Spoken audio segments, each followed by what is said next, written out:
Deuteronomio 18:15-19. Palilitawin ng Panginoon mong Diyos para sa iyo ang isang propeta na gaya ko mula sa iyong sariling mga kapatid.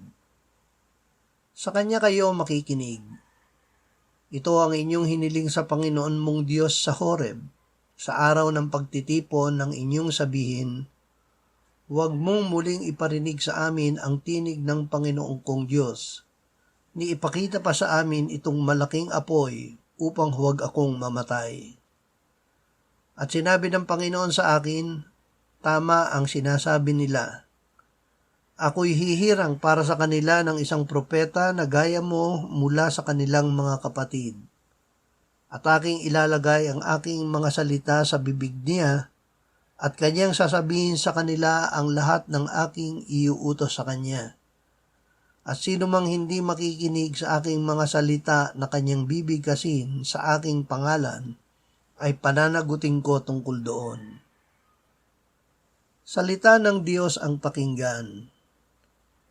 Natakot ang mga Israelita nang marinig nila na nagsalita ang Diyos mula sa langit sa Sinai. Sinabi nila kay Moises, magsalita ka sa amin at aming papakinggan, subalit huwag mong pagsalitain ang Diyos sa amin, baka kami ay mamatay. Ito ay sinang-ayunan ng Diyos, kaya't si Moises na ang nagsalita sa kanila. Ngunit hindi ang sarili niyang salita, kundi ang salita ng Diyos ang sinabi ni Moises.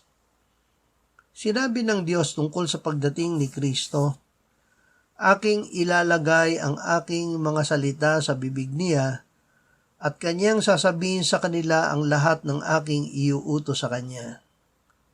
Sinabi ng Panginoong Hesus, ako'y hindi nagsasalita mula sa aking sarili, kundi ang Ama na nagsugo sa akin ay siyang nagbigay sa akin ng utos kung ano ang dapat kong sabihin at kung ano ang dapat kong bigkasin. Nalalaman ko na ang kanyang utos ay buhay na walang hanggan, kaya't ang mga bagay na sinasabi ko ay aking sinasabi ayon sa sinabi ng Ama.